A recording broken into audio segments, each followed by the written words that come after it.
ఒక్కసారి ఊహించండి.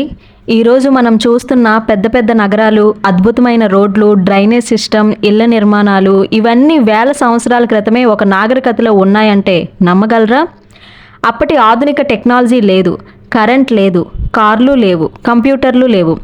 అయినా సరే చక్కటి ప్రణాళికతో నిర్మించిన నగరాలు, భూగర్భ డ్రైనేజ్ వ్యవస్థ, ప్రత్యేకమైన ఇల్లు నిర్మాణం, వ్యాపార వ్యవస్థ ఇవన్నీ కలిగిన ఒక గొప్ప నాగరికత మన దేశం ఉపఖండంలోనే వెలిసింది.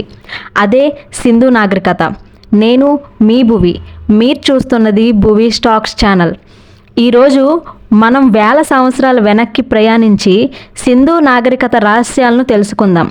అసలు సింధు నాగరికత అంటే ఏమిటి? సింధు నాగరికతను ఇండస్ వ్యాలీ సివిలైజేషన్ అని కూడా అంటారు. ఇది ప్రపంచంలోనే అత్యంత పురాతన పట్టణాల నాగరికతల్లో ఒకటి. ఈ నాగరికత ప్రధానంగా నేటి పాకిస్తాన్ మరియు వాయువ్య భారతదేశంలోని కొన్ని ప్రాంతాల్లో విస్తరించింది.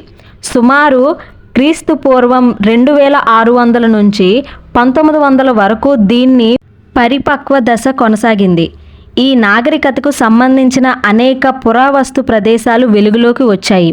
అందులో ముఖ్యమైనవి హరప్పా, మోహెంజోదారో, ధోలావీరా, లోథల్. వీటి గురించి తెలుసుకున్నప్పుడు మనకు ఒక విషయం అర్థమవుతుంది. వేల సంవత్సరాల క్రితమే అక్కడి ప్రజలు నగర నిర్మాణంలో ఎంతో ముందున్నారు. అయితే మనం మొదటిగా ఒక విషయం తెలుసుకోవాలి. హరప్పా ఒక గొప్ప నగరం. 1920లో పురావస్తు శాస్త్రవేత్తలు హరప్పా ప్రాంతంలో తవ్వకాలు ప్రారంభించినప్పుడు వారి అక్కడ కనిపించిన నిర్మాణాలకు ఆశ్చర్యపోయారు. ఇటుకలతో నిర్మించిన ఇల్లు, వీధులు, కాలువలు, గోదాములు, బావులు ఇవి సాధారణ గ్రామం లక్షణాల్లా కావు. ఇది ఒక ప్రణాళికాబద్ధమైన నగరం. అందుకే సింధు నాగరికతను ప్రపంచంలోనే తొలి పట్టణ నాగరికతల్లో ఒకటిగా గుర్తించారు. అయితే ముఖ్యమైనది డ్రైనేజ్ వ్యవస్థ కూడా అప్పట్లో ఉండేది. ఇప్పుడు మనం నగరాల్లో డ్రైనేజ్ వ్యవస్థ ఉంటుంది, కానీ వేల సంవత్సరాల క్రితమే సింధు నాగరికత ప్రజలు మురుగునీటిని బయటకు పంపేందుకు ప్రత్యేకమైన కాలువలను నిర్మించారు. చాలా ఇళ్లల్లో స్నానాలు ప్రత్యేకమైన ప్రదేశాలు ఉండేవి. ఇల్లు నుంచి వచ్చే మురుగునీరు కాలువల ద్వారా బయటకు వెళ్ళేలా నిర్మాణం చేసేవారు. ఇది చూస్తే వాళ్ళ పరిశుభ్రతకు ఎంత ప్రాధాన్యం ఇచ్చారో అర్థమవుతుంది. ఇప్పటి కాలానికి ఇది నిజంగా అద్భుతమైన పట్టణం. సింధు నాగరికతలో కాల్చిన ఇటుకలను విస్తృతంగా ఉపయోగించేవారు. ఇల్లు నిర్మాణంలో ఇటుకల పరిమాణంలో ఒక రకమైన ప్రణాళిక కనిపిస్తుంది. కొన్ని ఇల్లు మధ్యలో ప్రాంగణం ఉండేది. కొన్ని ఇళ్లలో బావులు కూడా ఉండేవి. అంటే నీటి అవసరాల కోసం ప్రజలు ఒక స్థిరమైన వ్యవస్థను ఏర్పాటు చేసుకున్నారు. ఇంకా ఆసక్తికరమైన విషయం ఏమిటంటే కొన్ని ఇళ్ల నిర్మాణంలో గోప్యతకు కూడా ప్రాధాన్యత ఇచ్చినట్లు తెలుస్తుంది. అయితే ఇప్పుడు మనం సింధు నాగరికతలోని అత్యంత ప్రసిద్ధి నిర్మాణాల్లో ఒకటైన గ్రేట్ బాత్రూమ్ గురించి తెలుసుకుందాం. ఇది మోహెంజోదారోలో ఉంది. పెద్ద నీటి తొట్టిలా కనిపించే ఈ నిర్మాణం చాలా జాగ్రత్తగా నిర్మించబడింది. దీనిని ప్రజలు ఏ ప్రయోజనం కోసం ఉపయోగించేవారో పూర్తిగా ఖచ్చితంగా తెలియదు. కొందరు పరిశోధకులు ఈ ఆచారబద్ధమైన స్నానాలకు ఉపయోగించి ఉండవచ్చని భావిస్తున్నారు. కానీ దాని అసలు ఉద్దేశం గురించి ఇప్పటికీ చర్చ కొనసాగుతుంది. ఇదే సింధు నాగరికతలోని మరో ఆసక్తికరమైన అంశం. వారి జీవితం ఎలా ఉండేది? సింధు నాగరికత ప్రజలు వ్యవసాయం చేసేవారు. గోధుమలు, బార్లీ, ఇతర పంటలు వంటి వాటిని పండించేవారని ఆధారాలు సూచిస్తున్నాయి. అలాగే పశుపోషణ కూడా చేసేవారు.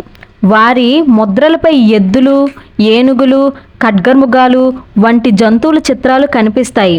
ముఖ్యంగా ఒక ప్రత్యేకమైన కొమ్ములున్న జంతువు చిత్రం అనేక ముద్రలపై కనిపిస్తుంది. దాని అర్థం ఏమిటి? అది ఏ జంతువు? దాని వెనుక ఉన్న ప్రతీక ఏమిటి? ఇవన్నీ ఇప్పటికీ పరిశోధకులు ఆసక్తికరమైన అంశాలే. అయితే ఇప్పటికీ పూర్తిగా అర్థం కాని లిపి. ఇదే సింధు నాగరికతలోని అతిపెద్ద రహస్యాల్లో ఒకటి.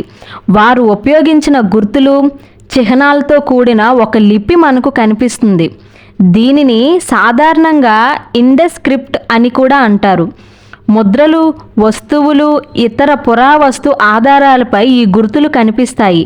కానీ ఇప్పటి వరకు ఈ లిపిని పూర్తిగా చదవగలిగే విధంగా అర్థం చేసుకోవడం సాధ్యపడలేదు. అంటే వేల సంవత్సరాల క్రితం జీవించిన ప్రజలు ఏం రాశారు, వారి భాష ఏమిటి, వారు తమ గురించి ఏం చెప్పుకుంటున్నారు, ఇలాంటి ప్రశ్నలకు ఇంకా పూర్తి స్థాయి సమాధానాలు లేవు.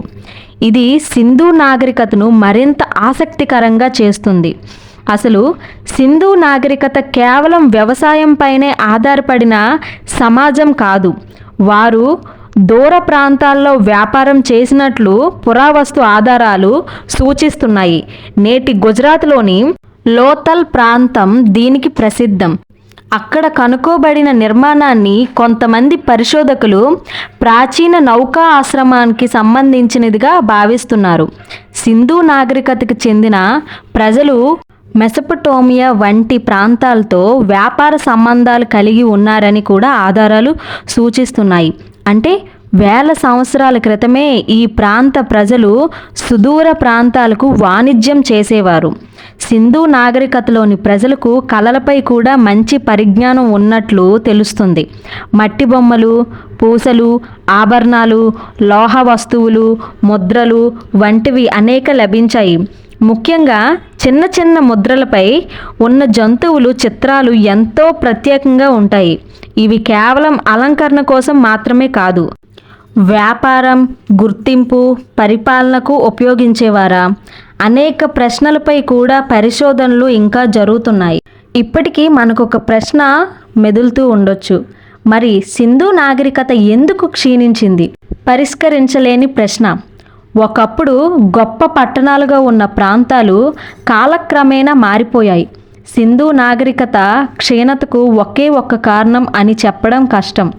వాతావరణ మార్పులు, నదుల ప్రవాహాల్లో మార్పులు, వ్యవసాయ పరిస్థితుల్లో మార్పులు, వాణిజ్య వ్యవస్థలో మార్పులు వంటి అనేక కారణాల పాత్ర పోషించి ఉండవచ్చని పరిశోధకులు సూచిస్తున్నారు.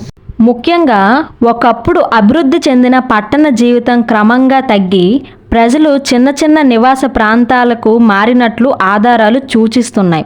అయితే సింధు నాగరికత మనకు ఒక గొప్ప విషయాన్ని గుర్తుకు చేస్తుంది. అదే వేల సంవత్సరాల క్రితం మనుషులు ప్రకృతితో కలిసి జీవిస్తూ నగరాలను నిర్మించారు, నీటిని నిర్వహించారు, వ్యాపారం చేశారు, కళలను అభివృద్ధి చేశారు, ముద్రలు తయారు చేశారు, మరియు మనకి ఇప్పటికీ పూర్తిగా అర్థం కాని ఒక లిపిని వదిలి వెళ్ళారు. వారి నగరాలు మౌనంగా ఉన్నాయి, కానీ ఆ శిథిలాలు ఇప్పటికీ ఒక కథ చెబుతున్నాయి. మేము ఇక్కడే జీవించాము, మా ప్రపంచాన్ని నిర్మించాము, మా కథను రాళ్లల్లో వదిలి వెళ్ళాము.